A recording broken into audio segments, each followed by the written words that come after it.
அனைவரும் அலைக்கடல் என சூழ்ந்திருக்கார்கள். நம் நாடகத்தை காண வந்திருக்கும்.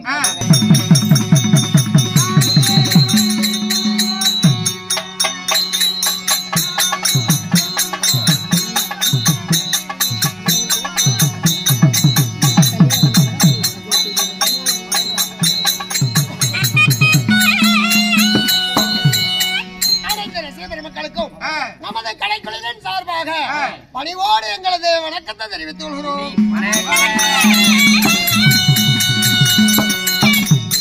அப்படி இருப்பினும் இன்றைய தினம் இப்படிப்பட்ட புண்ணிய சபை யாரால் எதற்காக அரங்கேற்றம் செய்யப்பட்டது? அதாவது மணிகண்டன் என்பதற்காக கூடிய நாடகமா? அதாவது சந்திரன் கர்வபங்கம் என்னும் சந்திராம்பாள் நாடகம். ஆமா, நாடகத்தில் இப்பெரும் நாடகத்திலே நான் யார், என்னுடைய பெயர் என்ன, இன்று என்ன நடைபெற போகிறது அப்படி என்பதை அறிக்கை செய்கிறேன்.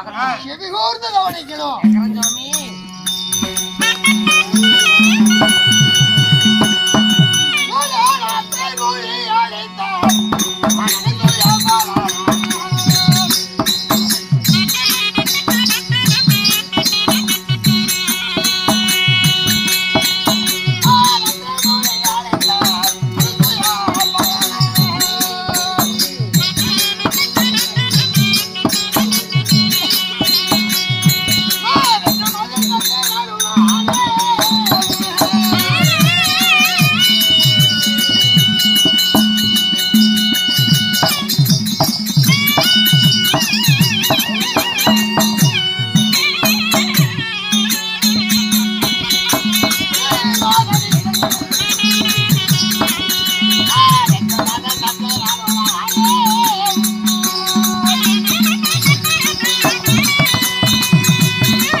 என்னுடைய பேரோ வானுலக சந்திரன்.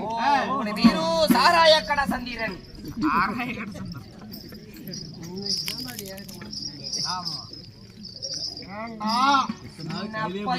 சின்ன பயலே சரி கேளடா, நான் சொல்ல போற வார்த்தை எல்லாம் எண்ணி பாரடா தம்பி, எண்ணி பாரடா.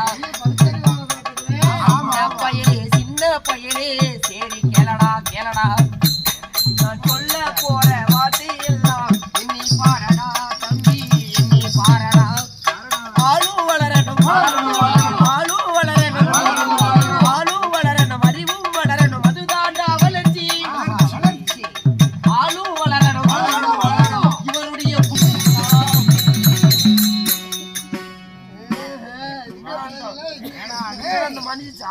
இருக்குது அப்படி.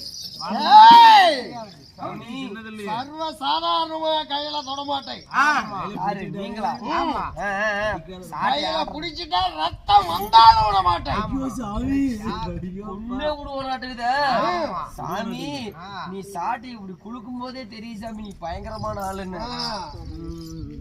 இங்கதான் கும்பிட்டு வச்சிருக்கிறேன். ஆளு தெரியுறீங்க. அதான் பார்த்தேன். ஜாக்கிரதை. 14 பவுனத்திலையும் செம்ம கட்ட.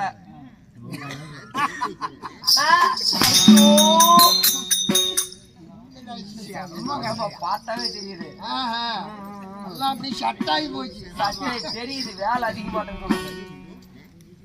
சும்மாவே இருக்க மாட்டேன் கூத்துலனா. ஒரே ஒரு வேலை செஞ்சுக்கிட்டே தான் இருக்கு. அம்மால ஓரியேட் பண்ணிட்டே இருக்கு. ஏதாவது பரவாயில்லைங்களா சாமி? இல்ல பொழப்பு நடக்குதா? எல்லாம் நடந்துட்டே இருக்குது. சரியா? சந்தோஷம். 14 பவுனங்களிலும் ஒளி வீசக்கூடிய என்னுடைய பெயரோ வானுலக சந்திரன்.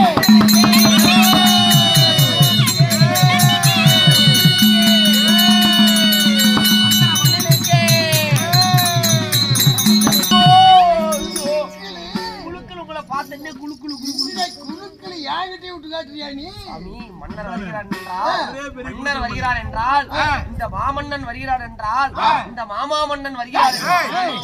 மாமன்னன் வருகிறார் என்றால் கீழே வானத்து கீழே இருந்து நாங்க மேல விடுறோம்ல. வானம் கீழே இருக்குது. கீழே வச்சு மேல விடுறதில்ல. கீழே பூமி மேல ஆகாயம். கீழே பூமி மேல ஆகாயம். கண்ணு தண்ணு முண்டே சாமி. நீங்க மேல படுத சாமி. அதுக்கு மேல மண்ணுக்கும் விண்ணுக்கும் தாங்களுடைய பேரும் புகழும் புகழும் வாழ்க வளர்க ஓங்குக ஒளிக. ஒளிங்க யாருக்குடா? பயங்கரமான கோபக்காரன். நேற்று வரைக்கும் சாட்டில அடிக்காதால இன்னைக்கு சாட்டை எடுத்து பிடிச்சிட்டு அடிக்கிறாங்க. கையிலே பிடிச்சிட்டு அப்படி என்னுடைய பெயர் வானுலக சந்திரனாக இருந்தாலும் என்னுடைய மாதா பிதா ஆமா தாய் தந்தைகள் தாய்த்து சந்தை சின்ன பும்பட்டி சாமி அந்த ஊரு கேட்கல.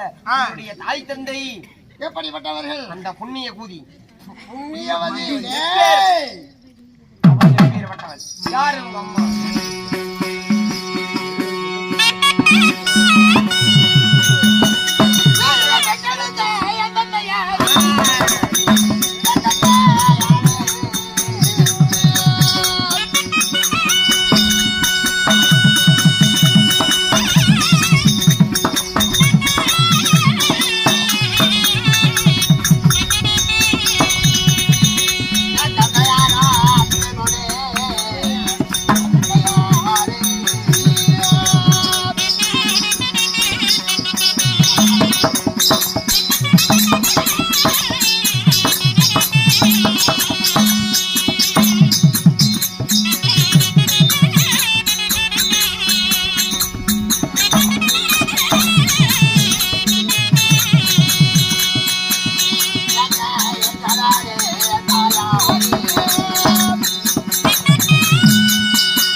சந்திரனை பெற்றெடுத்த தந்தையாரோ அதாவது அத்திரி மகாமுனிவர். சப்த ரிஷிகள் அத்திரி மகாமுனிவர், அகத்தியர், புலத்தியர், நாரதர், இப்படி சொல்லக்கூடிய சப்த ரிஷிகளிலே என் தந்தையும் ஒருவர். என் தந்தையோ அத்திரி மகாமுனிவர். மகாமுனிவருக்கு மகனாக பிறந்தன்னு சொல்றீங்க. தாயோ அனுசூயா தேவி. உங்களுடைய தாயோ அனுசூயா தேவி. ஆமா, அனுசூயா தேவிக்கும் அத்திரி மகாமுனிவருக்கும் தவ புதல்வனாக பிறந்தவன் இந்த சந்திரன். அப்படி நான் சந்திரனாக இருந்தாலும் என்ன சின்ன சிறுவயதாக இருக்கும் பொழுது என் தாய் தந்தைகளை என்ன எங்க கொண்டு போய் சேர்த்துனாங்க தெரியுமா? எங்க கொண்டு போய் சாமி சேர்த்துனாங்க? ஆஸ்திரேலியா. எங்க சாமி கொண்டு போய் வச்சு சமாளிக்க முடியாது. எந்த சுடுகாட்டுல சாமி நீங்க தானே சாமி சேர்த்துனாங்கன்னு சொன்னேன்.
கொண்டு போய் எங்க அம்மா ஹாஸ்டல்ல சேர்த்துனா. என்ன இங்க சேர்த்துனாங்க தெரியுமா? எங்க சாமி கொண்டு போய் சேர்த்துனாங்க? பகவான் என்று சொல்லக்கூடிய தேவகுரு. தேவகுரு. சரிங்க. அவரிடம் குருகுலத்திலே கொண்டு போய் சேர்த்தார்கள். ஆமா சாமி. யானை ஏற்றம், குதிரை ஏற்றம், நீங்க சொன்னீங்க யானை ஓட்டம், குதிரை ஏற்றம், குதிரை ஏற்றம், பயிற்சி, கதாயுத சண்டை. சண்டையா? கதாயுத சண்டை, திண்டு சண்டை, மல்யுத்தம், புடி வரிசை,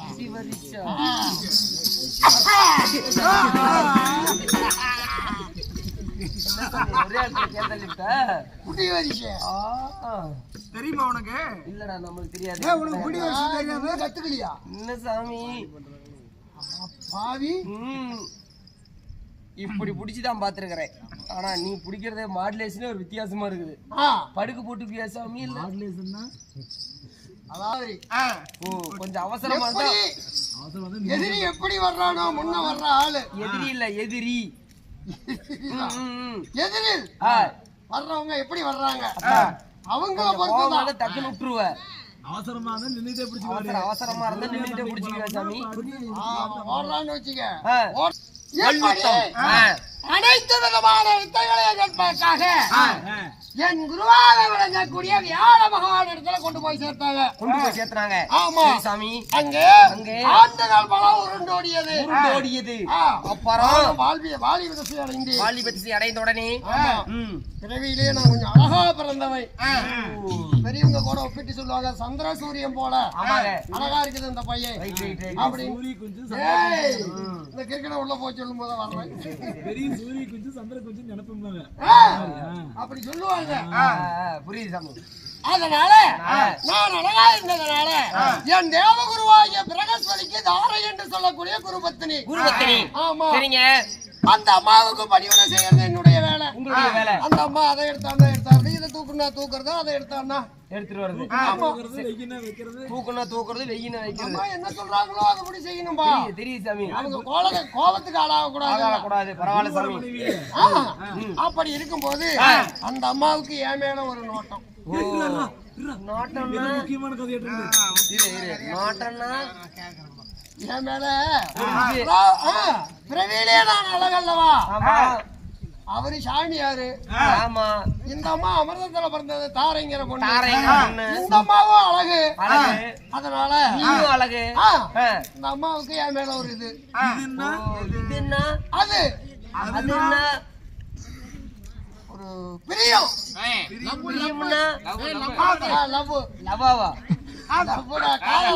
காதல் பண்ணீங்களா?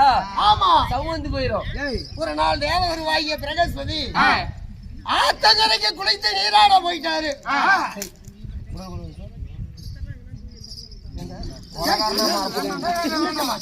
என்ன சாமி பேசிக்கிட்டே இருக்குங்க ஏரியாலயே இல்ல பண்ணைதான் ஒரு இடத்த சேர்ந்திருக்கிறாங்க. அதுக்கு பேசணும்ல எப்பா பார்த்தாலும் பேச மாட்டாங்க. சரி விடு கோபக்காரன் என்ன சாமி உங்க பேசணும் நோயிட உண்மை உன் கால் மேலே போட்டுருச்சு அதனாலதான் எனக்கு வலிக்கல மேல பட்டா உடைக்கப்படுறா வலிக்கும். சரி சரி அப்புறம் என்ன நடந்துச்சு சொல்லுங்க ஒரு நாள் நாளைக்கு போய் கட்டு போடுறோம் பழியவே தன்னுடைய மனைக்குள்ள அழைத்து ஆ. சந்திரா ஆ. நீண்ட நாட்களாக உண்மையில எனக்கு ஒரு கண்ணு ஒரு கண்ணு அதனால ஆ. என் ஆசையை தீர்த்து வைக்கணும்னு வழி வந்தமா கூப்பிட்டாங்க.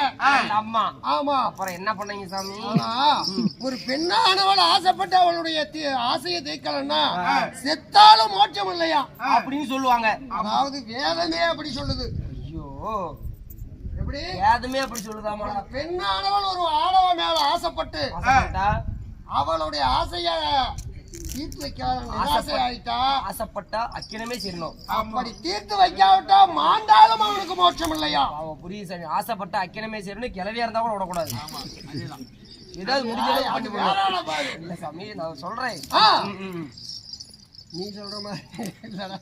அதனால சரி என்ன செய்வது என்ன செய்யறது நானும் வாலிபதச வாலிப திசை அப்போ அந்த அம்மாவும் நானும் அவருடைய பர்ணகச்சாலையில ஒன்னா கூடி கலந்தோம். சரிங்க அப்படி கூடி கலந்த உடனே ரிஷி பண்ண ராத்தங்காது ரவத்திங்குமா சாமி இல்ல உப்மா நீதாயா ரவத்திங்காத ராத்தங்காதா நாத்தங்காதாவும் மூட்டே முக்கால் நாளிகைக்குள்ள ஒரு பையன் ஒரு இருந்துட்டான். பையன் சண்டாளா ஒரு பையன் பிறந்துட்டான் ஆமா. சரிங்க கை குழந்தையோடு இருக்கும் போது ஆத்தங்கரைக்கு போன குருவாகிய வியாழ பகவான் வந்துட்டாரு. சரிங்க இங்க நடந்ததையெல்லாம் தன்னுடைய ஞானத்தால் அறிந்தார். அறிந்து விட்டார் அப்போ அவருக்கு கோபம் மேலிட்டது. அவருக்கு வியாழ பகவானுக்கு ஏழ பகவானுக்கு அடே சந்திரா அடே சந்திரா குருவினுடைய மனைவி ஆமாங்க ஒரு தாய்க்கு சமம். ஒரு தாய்க்கு சமம் ஆ, ம். அதையெல்லாம் நீ பொருட்படுத்தாம ஆ. என் மனைவி சேர்ந்துட்ட. அதனால ஏய் யா. இதுக்கெல்லாம் காரணம் ஆமா. உன்னுடைய அழகுதானே. உன்னுடைய அழகுதானே. அதனால் அதனால இன்று முதலாக முதலாக உன்னுடைய அழகெல்லாம் தேய்ந்து போகும்.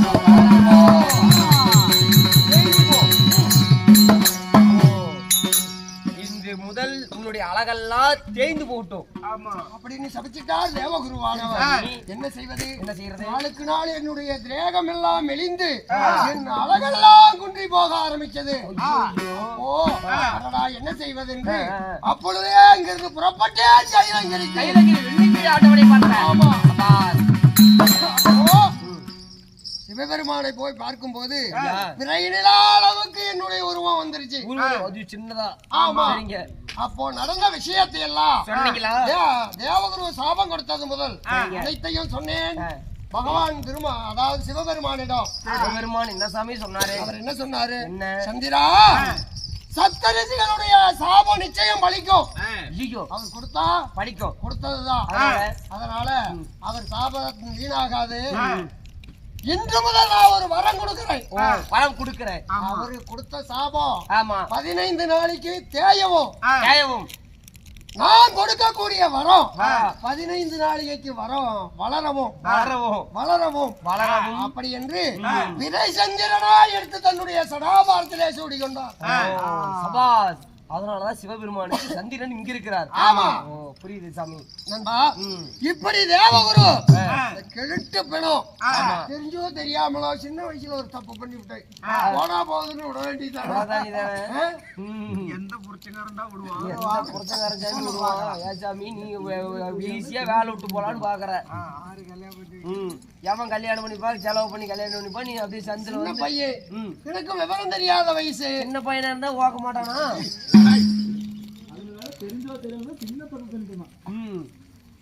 அதனால வா, வா. என்ன சபிச்சுட்டான் அந்த சண்டாளை. அதன் பிறகு யா. எனக்கு தேவிமார்களோ 27 பேர். அதே சண்டாளா எப்படி சாமி உன்னை கை வச்சுட்டு மீதில வாடகை குட்டுருவியா எதுக்குடா வாடகைக்கு? 27 பேர்த்த வச்சுக்கிட்டு இருக்கிற ஒன்னு வச்சுக்கிட்டு மீதி விட்டுருவியான்னு கேட்டேன் இல்ல ம் தக்கன் தரணியை கூடிய 50 பெண் பிள்ளைகளை பெற்றார். சரிங்க. அந்த 50 பெண் பிள்ளைகளிலே ஆமா. எனக்கு அஸ்வினி முதல் ரேவதி வரை அஸ்வினி முதல் ரேவதி வரை 27 பெண்களை திருமணம் செய்து கொடுத்தார் தக்கன்.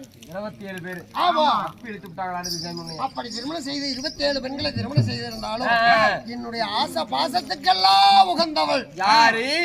ரேவதி. 27 பேர்ல இளையவள். ரொம்ப பிடிச்ச மனைவி. பிடிச்ச மனைவி. சரி சாமி. ஆமா. அதனால ஐயா இப்படி எல்லாம் என்னுடைய கடந்த காலம் இருக்கிறது. என்ன ஐயா அன்னைக்கு வஞ்சித்து ஆமா நாளுக்கு நாளா தேய்ந்து போக கடவுள் என்று சபிச்சானே அந்த ஷாம்புல பூசிட்டு தெரியல பரதேசி பையன். பரதேசி பையன் அவனை கால நேரம் வரும்போது இதுக்கு தகுந்த பாடம் புகட்டணும். எங்க சாமி இந்த கூட்டத்துல வந்திருக்கிறானா? அது இப்படி நேரத்துல வரணும். வந்திருக்கிறானா இல்லையா? அதனால எனக்கு நேரா அவனை போய் தெரிஞ்சு வந்துட்டான்னு நினைக்கிறேன். இப்ப பாரு என்ன நடக்கும்.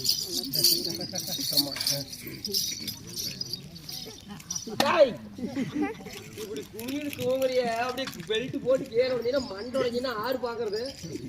கீழே படுத்து தூங்கு. சந்திரமண்ண வேற கோவத்துல இருக்கிறாரு.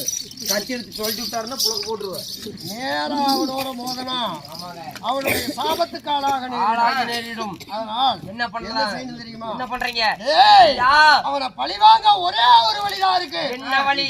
அந்த தேவ உருவுக்கு பூலோகத்தில் அவரு தேவ தடாகம். ஓ தேவ தடாகம். தேவர்களா அமைத்து கொடுத்தது தடாகம். 3 கோடி தேவர்களுக்கெல்லாம் அவன் தலைவன் அல்லவா? சரி சாமி. அதனால பூலோகத்துல தேவ தடாகம் என்று ஒரு தடாகம் இருக்குது. அந்த தடாகத்துல அவனை என்று வேற யாருமே நீராட மாட்டாங்க. ஓ அந்த அவனை தவிர வேற யாருமே அதுல குளிக்க முடியாது. அப்படி ஒரு தடாகம். ரொம்ப கோபமா இருப்பியாட்டுக்குது. இன்னைக்கு என்ன செய்யணும் தெரியுமா? நான் பண்றது நாமளும் பூலோகம் புறப்படணும். போய் அவனுக்காக தேவர்கள் அமைத்து கொடுத்த தடாகத்துல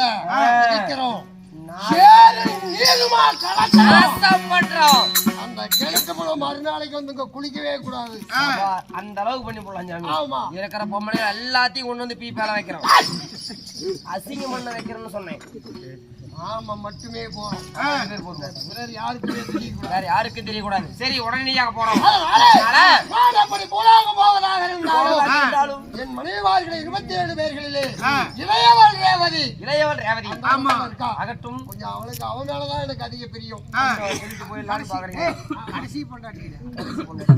பரவாயில்ல. அதனால அவளிடம் இந்த விஷயத்தை சொல்லிட்டு பூலோகம் புறப்படணும். அகட்டும். போய் வாருங்கள் சாமி. அப்ப பூஜை எப்படி என்றால்